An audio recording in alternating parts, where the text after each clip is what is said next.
it's kind of a response to that record, because that record was so bleak and just so, I don't know. It's Gurman! I mean, Self-Destroy was such a bleak take on just like the absurdity of like our entire existence, which like at the time of writing it, I thought it was funny that we were writing that record before, like we started writing that before a pandemic, and then sort of like through the lens of the pandemic, sort of rewrote it a bit. It was very heavy and timely at the time. And it was kind of funny we wrote that before all this stuff happened. But in the process of writing that record, it really took me down into like a really, I don't know, like a really crazy place with my head. Interesting. Like in a way where it was like you kind of, I guess it would be like akin to when you play like a certain character in a movie if you're an actor, and it's like you shake the character, but there's a piece of that character that's always like still with you. The writing of that record was sort of like that, where I don't really believe. I mean, there's a side of me that has that very bleak, you know, I don't know, very, very doomful, you know. I feel like that is humanity is short for their days. I think we're destroying the planet. You know, as an agnostic who doesn't necessarily believe in an afterlife, that there is, like, when we all vanish and don't exist anymore, that there is a very heavy, dark piece of me that does think those things. But like not all of me is like but there was a bit of it that like hung with me long after writing that. It was interesting too, because then right after we put out that record, I went to Egypt and had like the trip of a lifetime and saw like, you know, the beginnings of civilization, you know, 6,000-year-old structures, and like touch the pyramids. Look at your photo feed, I'm like, holy shit, this is crazy. Yeah, so it was a total mind fuck to have gone to the beginning of human civilization in Egypt and Jordan and the Nile right after writing this record about, you know, the unraveling of the human condition. So that whole roller coaster of like feeling, I think sort of changed me in a way forever, in some small way, that in writing this record, I think we wanted to, it was sort of a response to that record. Like, as an agnostic, I don't know how I feel about afterlife and God and, you know, what comes next, and is there anything, and like, you know, where we exist, you know, outside of the physical realm.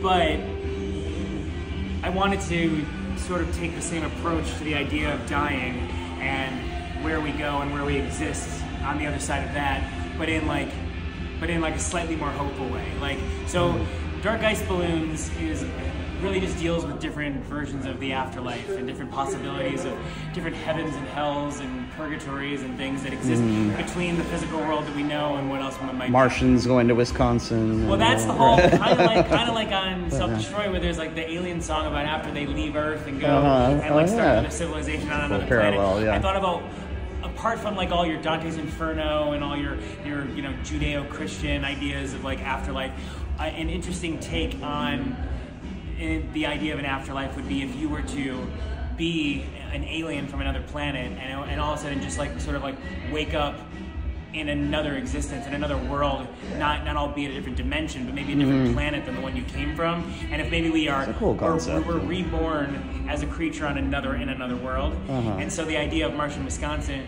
was really just if an alien from another planet, not necessarily Mars, but it just ended up being Martian Wisconsin, were to sort of like just wake up one day and live in, you know, Milwaukee, Wisconsin, and try to assimilate into this culture and never really feel quite part of, you know, the rest of the people. They're like being an outsider. It's sort of like reincarnation has that whole, you know, when you the idea of like deja vu is like, you know, in another life, in your dream life or whatever and all that. Yeah, that's so cool. So I don't know. The record plays a lot with that, but you know, that's sort of the idea.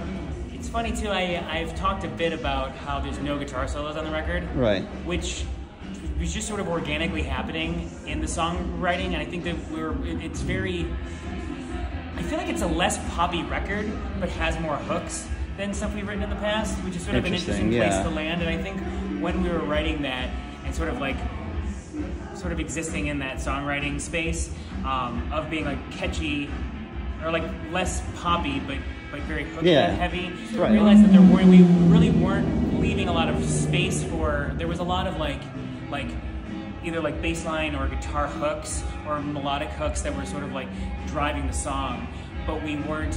We realized that we weren't really leaving any space for like not that I'm a big guitar solo guy, but even like just like a proper lead or any sort of like proper, you know, guitar solo space in any spot in the record.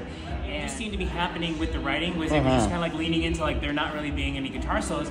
And I think when we were like 5 to 6 to 7 songs in, maybe like around 6 or 7 songs in, we weren't quite done, but we had a good chunk of the skeleton of the record written. Alex was like I don't think, like, we were sort of talking about like how there's no guitar solos on the record, and Alex was like, you want to throw at least like you throw like one in there, right? And I was like, no, like let's just not like. Love it. Even though it was an organic sort of like process, and it wasn't a choice to begin with.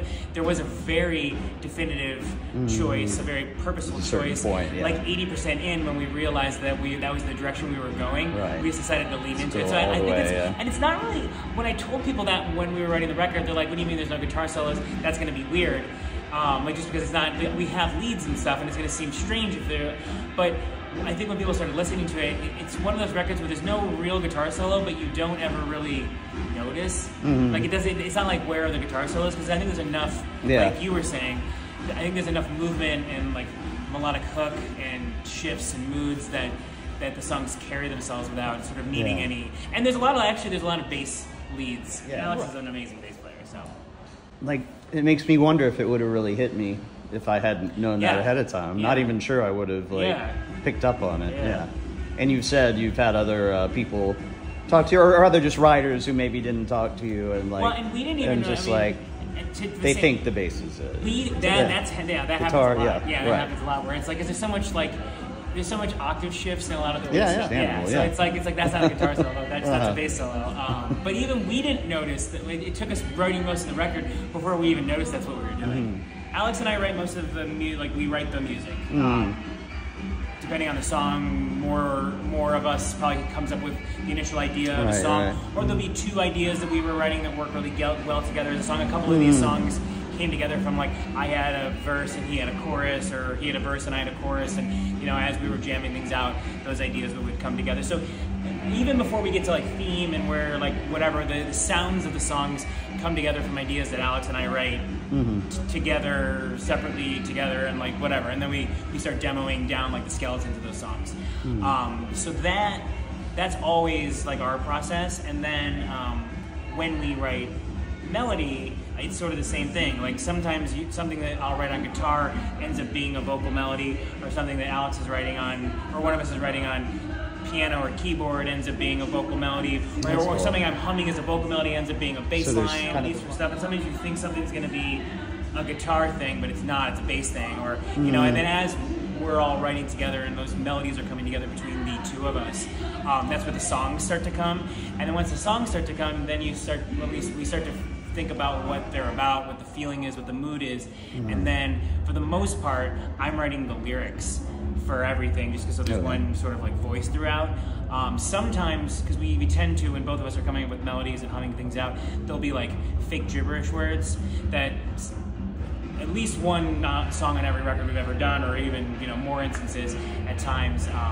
One of the gibberish words will actually like springboard, that it'll become a real lyric, or like 2 words that will be like, that's an interesting like just choice of random words, and then that'll cause me to like think of something and write a song around. So sometimes some words would have been a fake phrase that either Alex or I came up with that turned into a whole thing. Sometimes there's no words at all and I just write everything, but the lyrics tend to come from me.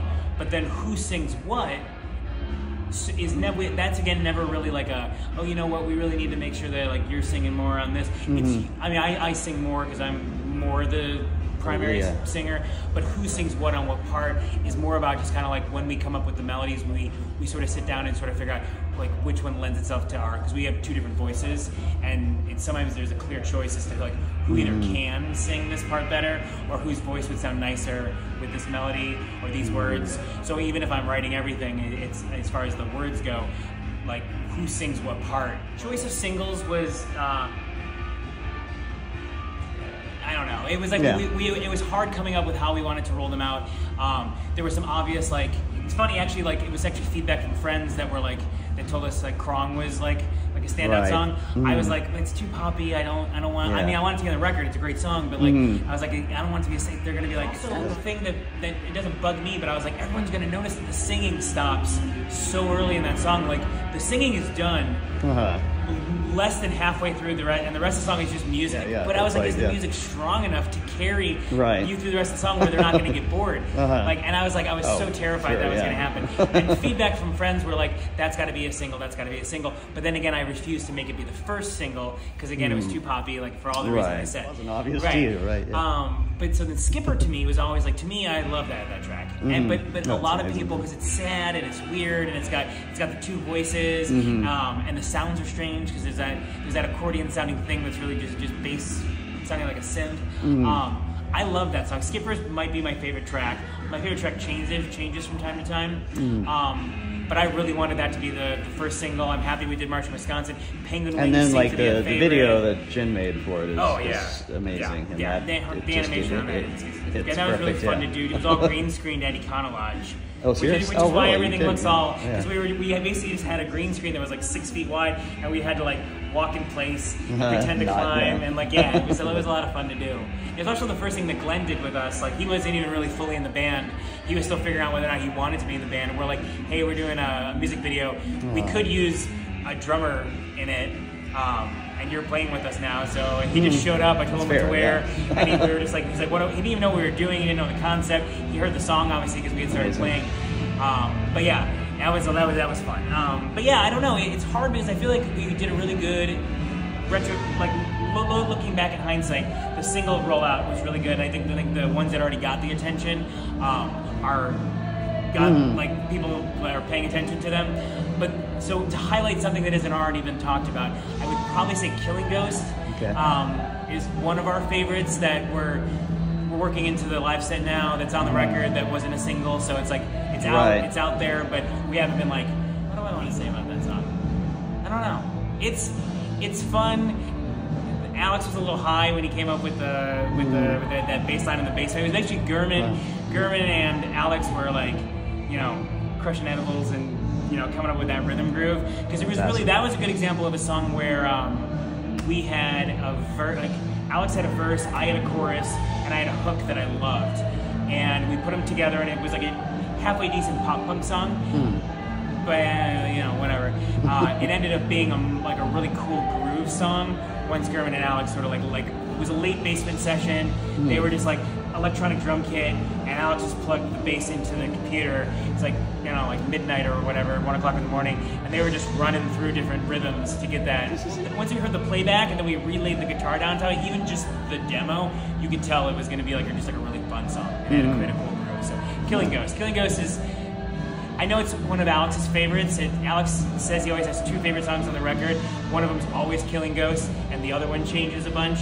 Mine rotate all the time, but Killing Ghost does make its way into my gets into that top 2 sometimes. Good. Cool. Thank you. Appreciate it. It was